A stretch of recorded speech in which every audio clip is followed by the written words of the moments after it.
কান্নার জন্য আমি হুজুরা শরীফে থাকতে পারি না বাবা,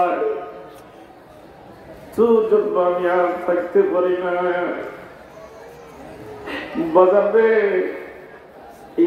তোর কোন মানুষ যদি জানতে পারে আমি তোর ভালোবাসি, যমুনার মধ্যে তোর বাসায় দিবে,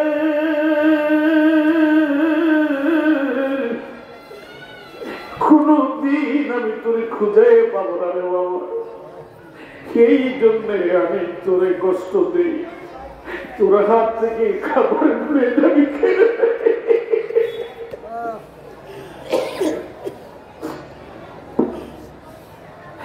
আমি তোর হাত থেকে খাবার কেড়ে নেই, কিন্তু মনে রাখবি আমি তোরেও খাওয়াই না, আমি খাওয়াই না, তুই নিজেও খাই না।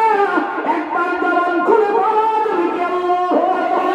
ইয়া রাসূলুল্লাহ ইয়া হাবিবাল্লাহ ইয়া রাসূলুল্লাহ ইয়া হাবিবাল্লাহ ইয়া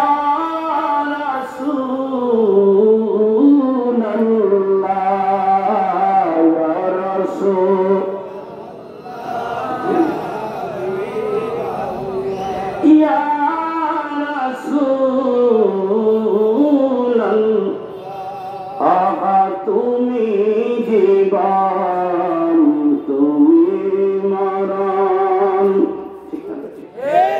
একসাথে বলেন না, গলাটা উঁচু করে বলেন না ইয়া রাসূলুল্লাহ, ডাক দিয়ে বলেন না আল্লাহু আকবার, ওই জবান দিয়ে বলেন তুমি জীবন তুমি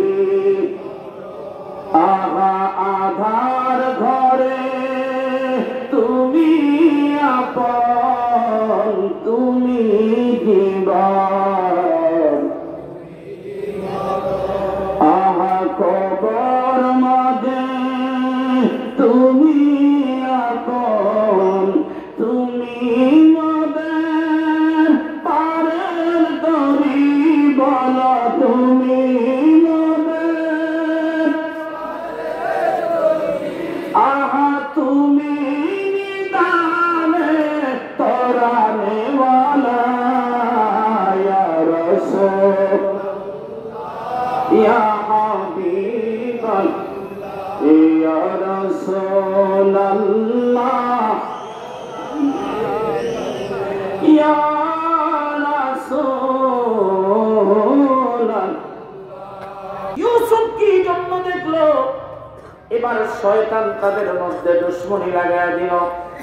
বাইরা চিন্তা করতেছে আমাদেরকে সারাদিন মাঠের মধ্যে বকরি চড়ায়, আমরা বকরি চড়াইতে হয়, আর আমার ভাই ইউসুফ ঘরের মধ্যে থাকে, আব্বার কাছে থাকে, ভাই ইউসুফ আব্বার কাছে থাকে, আব্বাও তাকে ভালো মন্দ খাওয়ায়, কাছে কাছে রাখে। দেখছেন অবস্থা? ভাই তো কম না। ওই সময় একই ঘরের মধ্যে এক বাবার 20 জন 30 জন পর্যন্ত সন্তান ছিল, কিন্তু ভাইদের মধ্যে এতটা বিপন্নতা ছিল না বাবা। এতটা বিপন্নতা থাকলে পৃথিবী আজকে এখান পর্যন্ত আসতো না, নষ্ট হয়ে যেত। এই গোপন ঘটনাটা আমার আল্লাহ পাক ওপেন করে আমাদেরকে জানাবেন বিদায়।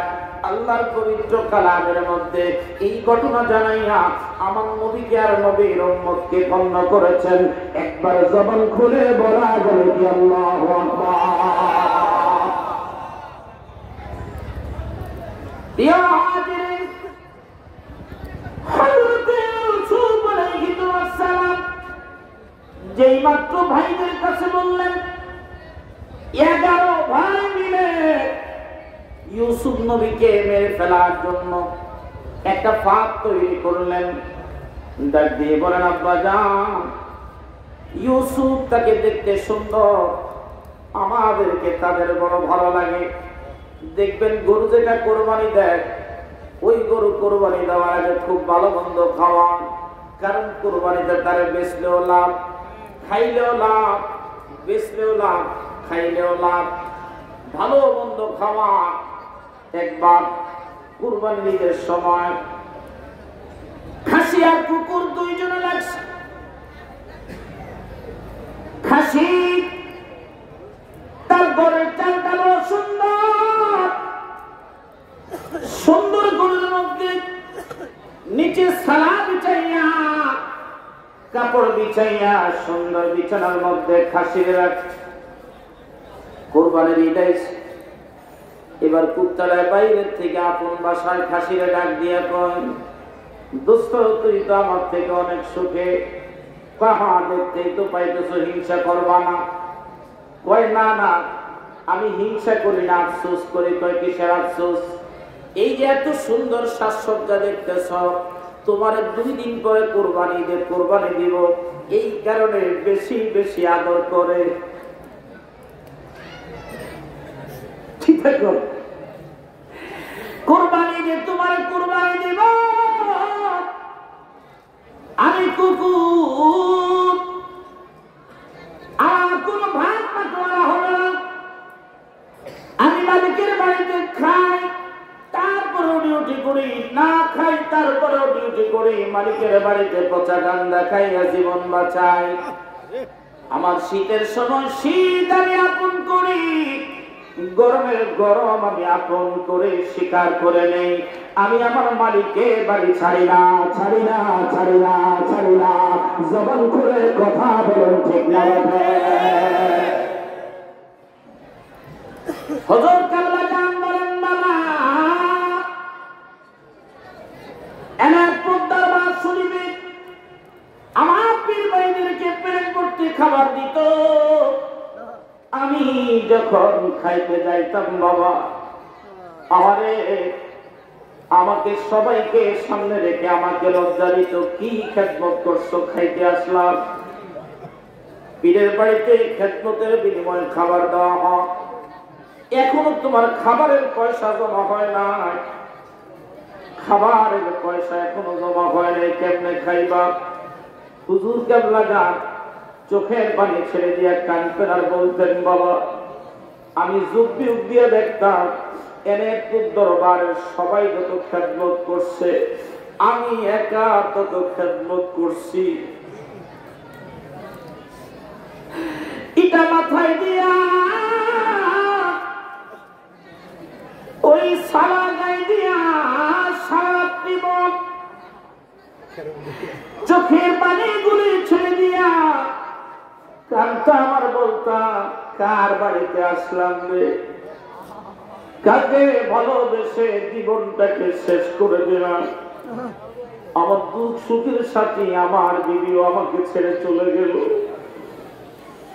কার কাছে মনে কষ্ট, মনে দুঃখগুলি স্বীকার করব, শেয়ার করব, মনের দুঃখগুলি কার কাছে বলবো?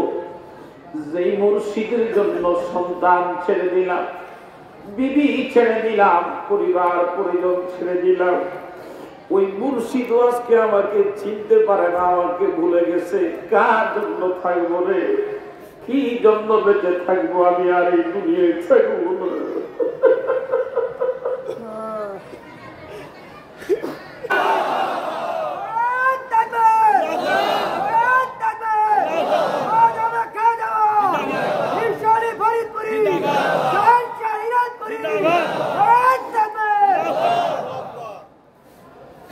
মুর্শিদ আমার এমনই এক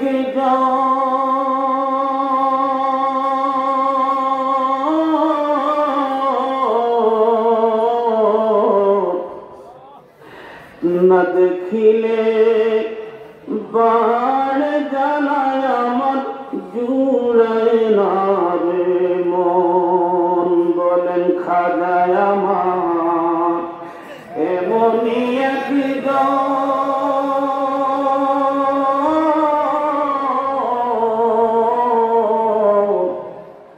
না দেখিলে বাড় জ্বালায় আমার জুড়ায়। মুর্শিদ চরণ অমূল্য ধন, খাবার চরণ অমূল্য ধন, হারাইলে আর পাবি না লোহারে বানাইলাম কাঞ্চা। মুর্শিদ পরস্পরি গো খাগা গুণমণি গো লোহা রে বানাইলা কাঞ্চা।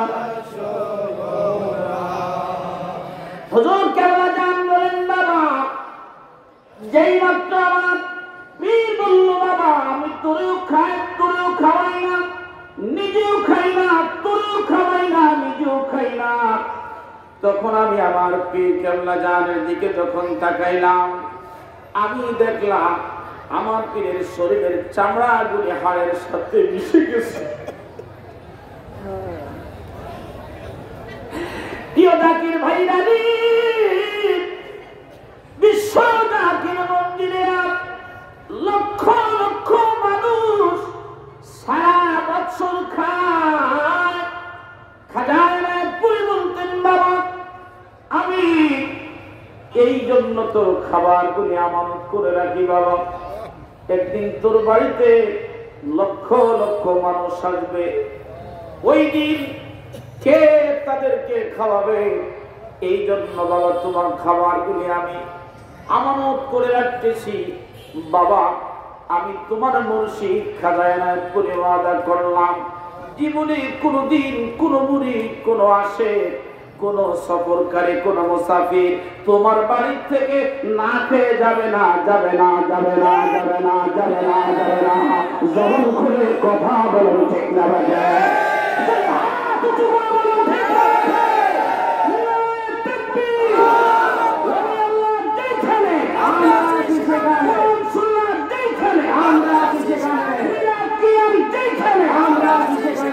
যেমন আবু জদ্দের ফরিদপুরি মহাপবিত্র শরীফ 2026 সাল।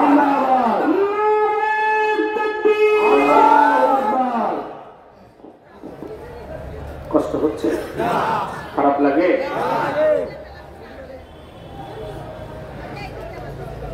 হযরত ইউসুফ আলাইহিস সালাম ওনার আব্বা ইয়াকুবের কথা বলে গিয়ে সমস্ত ভাইদের কাছে যেই মাত্র বললেন ভাইরা পিছু লেগে গেলেন। প্রতিদিন ভাইরা বকরি চড়াইতে যায়, ছোট ভাই ইউসুফকে সাথে করে নিতে চায়, ছোট ভাই ইউসুফকে বাবা রাখতে চায় সাথে। উনি বলে আব্বা আমরা একজন আপনার কাছে থাকবো, ইউসুফকে আমাদের সাথে দেন। ইউসুফ যদি আমাদের সাথে যায়, ইউসুফ যখন আমাদের সাথে থাকবে তখন আমাদের কোনো ভয় থাকবে না। এটা ছিল তাদের উপরের কথা। ভিতরের আরেকটা কথা ছিল, একদিন যদি আমরা ইউসুফকে নিয়ে যেতে পারি জীবনে আর কোনোদিন আব্বা আপনার সামনে আমার ইউসুফকে আর ফেরত দেব না। হযরত ইউসুফ আলাইহিস সালাম আর বাবা ইয়াকুব 11 ভাইয়ের চক্রান্তের মধ্যে পড়ে গেলেন। এবার তাকে মাঠের মধ্যে নিয়ে হযরত ইউসুফ আলাইহিস সালামকে কি বসাবেন, মাঠের মধ্যে নিয়ে বলতেছে তোমরা আমি তোমাদেরকে মেরে ফেলবো, তোমাকে মেরে ফেলবো, আমরা তোমাকে মেরে ফেলবো। ইউসুফ নবী বললেন কি জন্য তোমরা আমাকে মারবা, আমি তো কোনো গুনাহগার না, আমি গুনাহ করি নাই, মারবা কেন? ডাক দিয়ে বলে তোমার একটাই হলো গুনাহ, তুমি স্বপ্ন কি জন্য দেখছো এটা তোমার বড় গুনাহ। 11টা নক্ষত্র পাইলা কই, একটা সূর্য পাইলা কই, একটা নক্ষত্র একটা তারকা একটা চন্দ্র তুমি পাইলা কোথায় বলো? কি জন্য তারা সিজদা করছে? এই জন্যই তোমাকে বাবা বেশি আদর করে, আমাদেরকে আদর করে না। তোমাকে ভালো মন্দ খাওয়া, আমাদেরকে খাওয়ায় না। বকরির দুধ তোমাকে বেশি দেয়, আমাদেরকে দেয় না। বকরি জবাই করা গোশত আর রুটি তোমার বেশি খাওয়া, আমাদেরকে খাওয়ায় না। তোমাকে দুনিয়ার মধ্যে রাখবো না, এই দুনিয়ার মধ্যে তোমার থাকার কোনো অধিকার নাই। হযরত ইউসুফ আলাইহিস সালাম ডাক দিয়ে বলে ভাই মনে কিছু নেবে না, যদি তোমরা আমার উপর জুলুম করো আল্লাহ তোমাদের বড় শাস্তি দিবে। সেই দিন কিন্তু তোমরা আল্লাহর বিচারের কাঠগড়ায় দাঁড়াবে। ভাইরা তো বুঝে না, কারণ নবী ইয়াকুব নবী আর ছোট ভাই ইউসুফ নবী, নবীর বেদ জানে। ইউসুফ আলাইহিস সালাম যখন বাবার কাছ থেকে বিদায় নিয়ে আসতেছিলেন, নবী ইয়াকুব আলাইহিস সালাম কানের সাথে মুখটা মিলাইয়া বলছিলেন, ইউসুফ রে, জীবনে আর কোনোদিন তোর সাথে সাক্ষাৎ নাও হতে পারে বাবা, তবে মনে রাখবি রে ও ইউসুফ, যতদিন তুই আমার থেকে দূরে থাকবি বাবা, তোর এক ঠিক রাখবি। যদি তুই এক ঠিক রাখতে পারস বাবা, দুনিয়ার মধ্যে তোর কোনো বিপদ হবে না। ও জাকের ভাইরা, আমাদের মুর্শিদের নাম কি? খাজা ফরিদপুরি, ঠিক না রাখে? মুর্শিদ কয়জন? একসাথে বলেন কয়জন? ও জাকের ভাইরা ডাক দিয়ে বলেন না কয়জন? যে ব্যক্তির মুর্শিদ ঠিক আছে, তার নবী ঠিক আছে, যার নবী ঠিক তার আল্লাহ ঠিক, যার আল্লাহ ঠিক তার জান্নাত এখনো ঠিক আছে। জবান করে বলা ঠিক না? আলোচনা বুঝে যাবেন বাবা। হযরত ইয়াকুব নবী বললেন, ইউসুফ এক ঠিক রাখবি, মনে রাখবি, একটি লাইস না, যার এক ঠিক তার সব ঠিক। এবার সমস্ত ভাইরা মিলে ইউসুফ আলাইহিস সালামকে কুয়ার মধ্যে ফেলে দিলেন, কিন্তু না, সবাই মিলে চায় ইউসুফ নবীকে কুয়ার মধ্যে ফেলতে। নবী ইউসুফ আলাইহিস সালাম বারবার ওই কুয়ার একটা খুঁটির মধ্যে তিনার জামা আটকায়া যায়, নিচে ফেলতে যায় আর পড়ে না। এবার বড় ভাই ডাক দিয়ে বলে, ভাইরা, আমার ভাই ইউসুফকে তোরা ফেলিস না, তাকায়া দেখ, এই জামাটার কোনো জবান নাই, এই জামা বাধা দিতেছে, ভাই ইউসুফ রে তোরা ফালাইস না। এবার বাকিরা বলল, ভাই তুমি আমাদের সবার বড়, আমরা তোমাকে সম্মান করি, কিন্তু ইউসুফের ব্যাপারে কোনো মত দিবা না। বারবার যখন জামাটা আটকাইতেছে কুটির মধ্যে, কি করলেন ভাইরা? সবাই মিলে জামাটা খুলে অর্ধরঙ্গ করে নবী ইউসুফ নবীকে যখন কুয়ার মধ্যে ফেলবেন, আমার আল্লাহ ডাক দিয়ে বলেন, জিবরাইল যাও, এতক্ষণ আমি তামাশা দেখছিলাম, আমার ইউসুফ রে ভাইরা কুয়ার মধ্যে ফেলতে চান। ওই কুয়ার মধ্যে ফেলার আগে রে আমার ইউসুফকে জান্নাতি জামা তুমি পরাইয়া দিবা। জবান খুলে বলা যাবে কি আল্লাহু আকবার?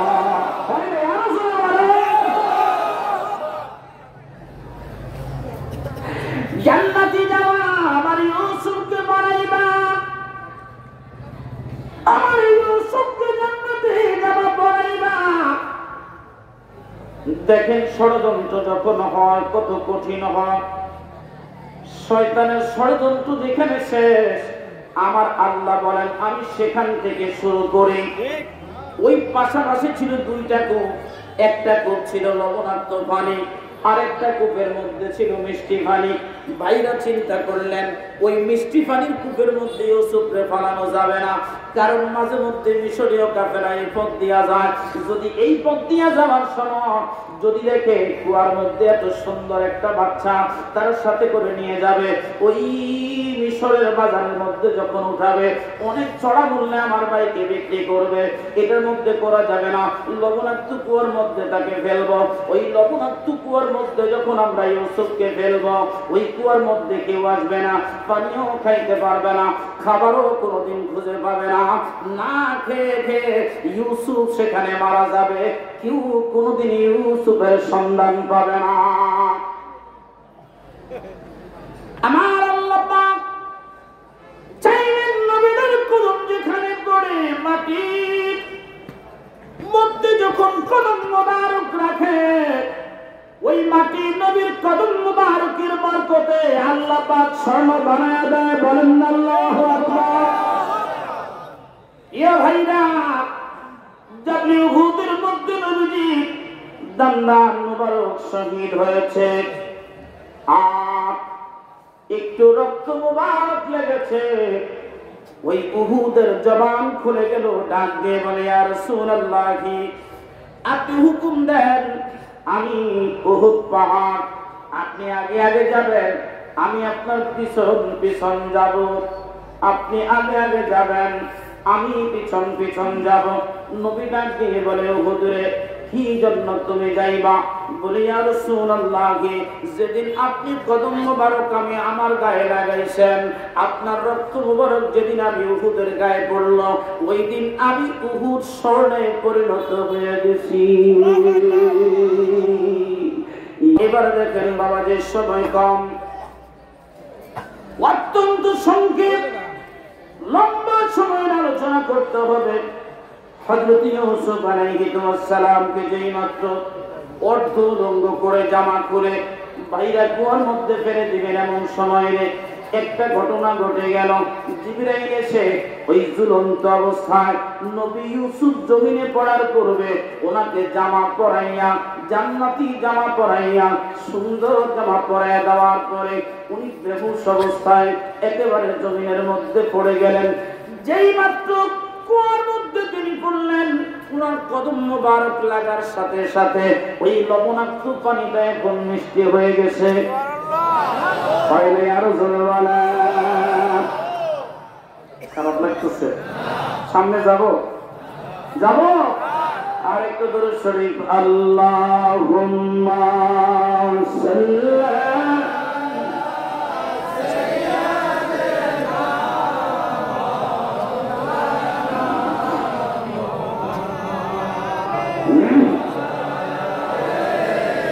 সাইয়্যিদিনা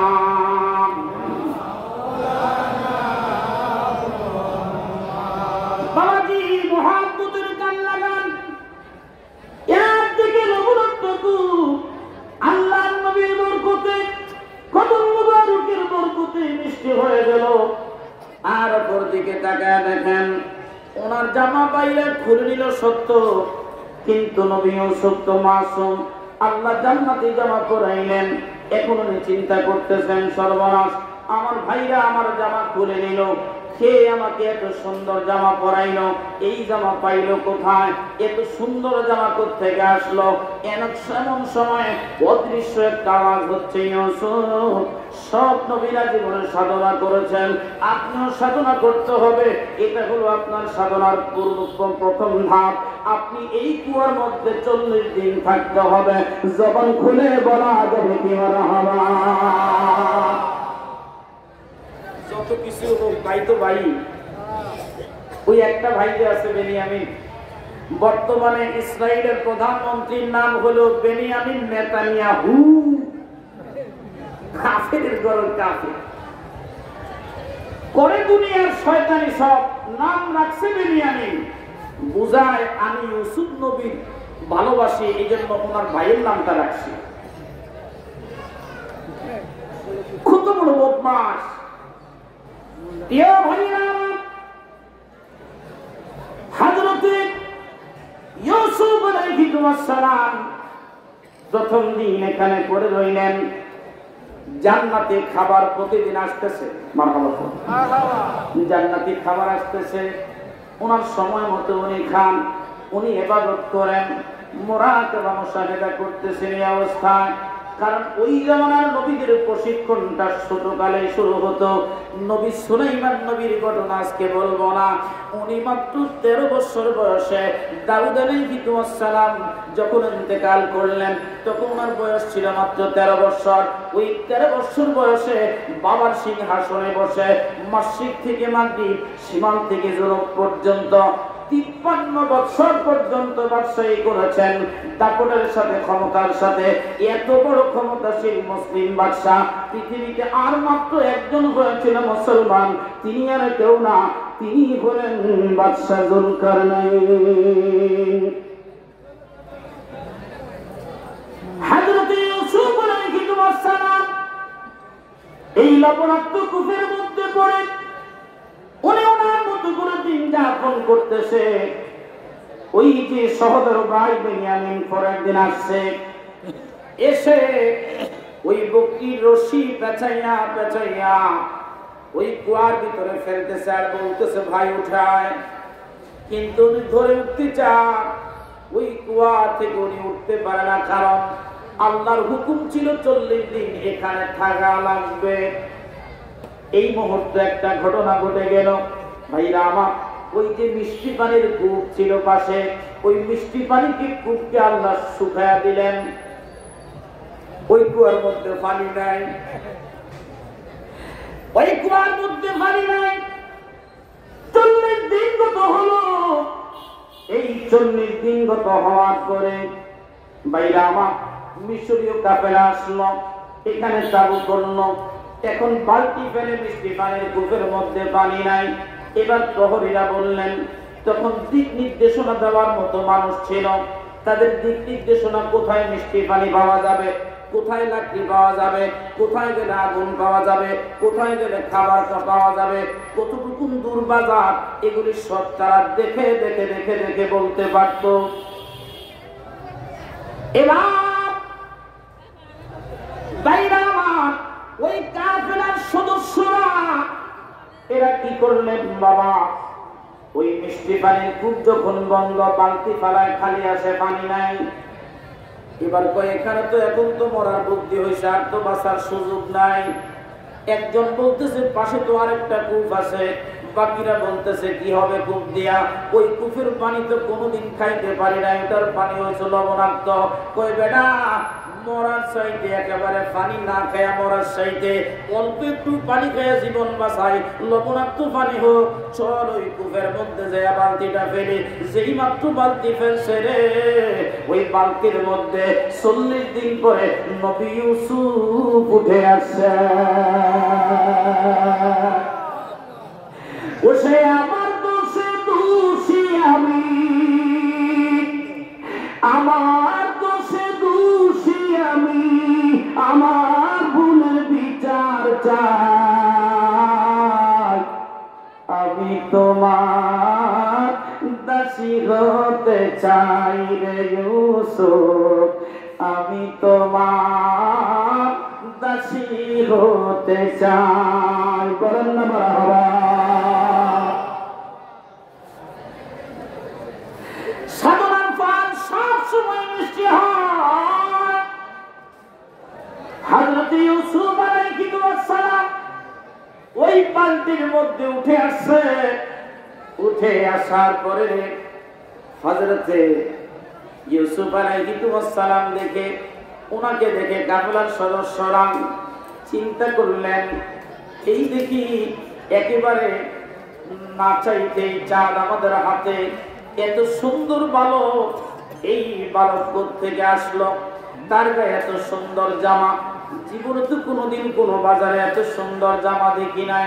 বালককে দেখে জিজ্ঞাসা করলো, বালক তোমার বাড়ি কোথায়?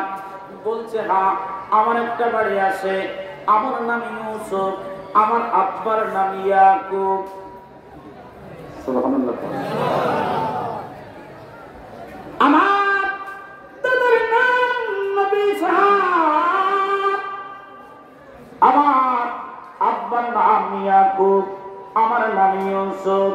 আমি এই জগতের মধ্যে আসছি, আমার ভাইরা আমাকে ফেলে দিয়েছিল। এই কথা বলতে বলতে বলছে, তুমি কি আমাদের সাথে যাবে নাকি? বলে হ্যাঁ। কাফেলার সর্দার বলল, হ্যাঁ আমি যাব। বলে আমরা তোমাকে কিন্তু বিক্রি করব।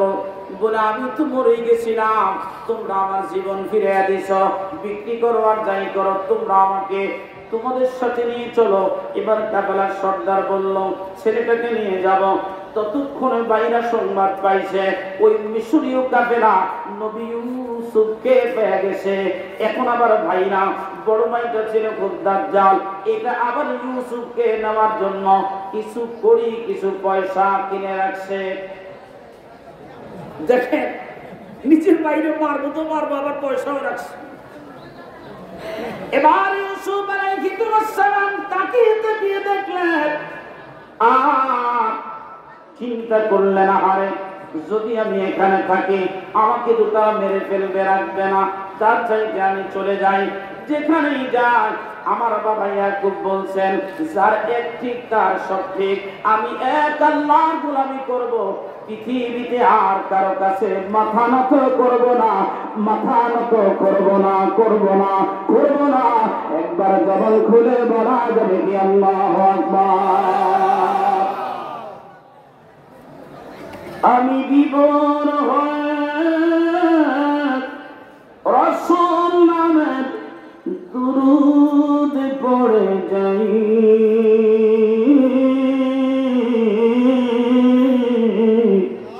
এই নামের মাঝে কি যেন শান্তি খুঁজে পাই। এই নামে আমার গোনার মানা, এই নামে জপি জুনাই জানা, এই নামে আমার গোনার মানা, এই নামে জপি জুনাই জানা। আমার সব ভুল হবে না পেলে ওই, সব ভুল হবে না পেলে ওই চরণ তলে ঠাই। এ নামের মাঝে কি যেন শান্তি খুঁজে পাই। আল্লাহুম্মা সাল্লি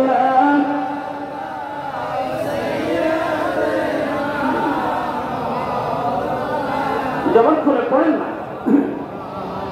ওয়ালা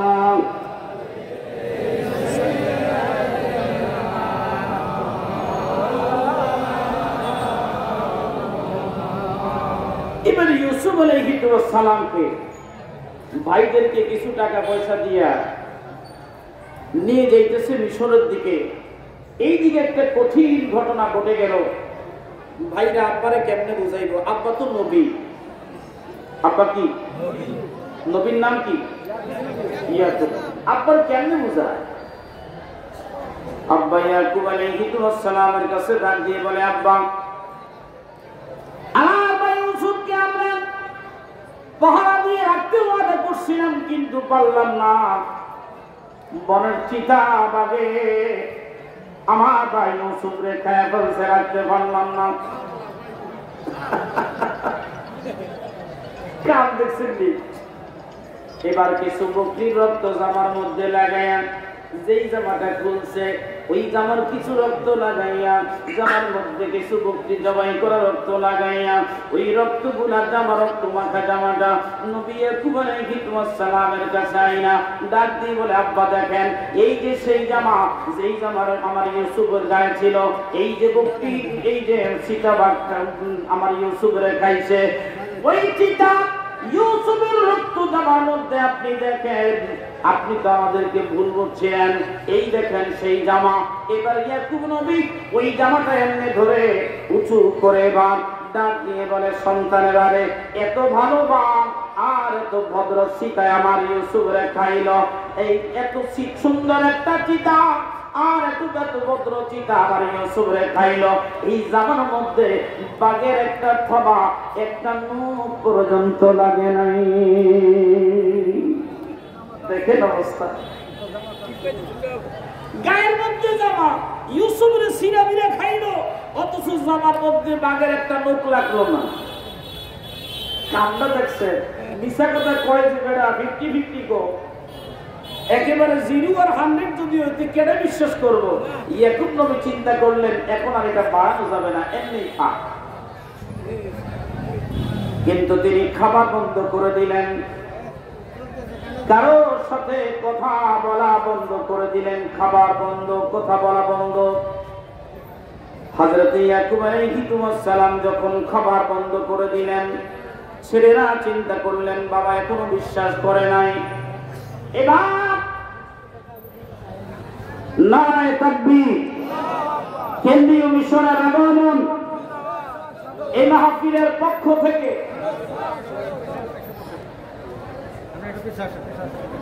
কেন্দ্রীয় মিশনের পক্ষ থেকে এই মাহফিলের পক্ষ থেকে লাল গোলাপ শুভেচ্ছা। এই মাহফিলের পক্ষ থেকে এই মাহফিলের পক্ষ থেকে ফরিদপুরবাসীর পক্ষ থেকে নারে তাকবীর।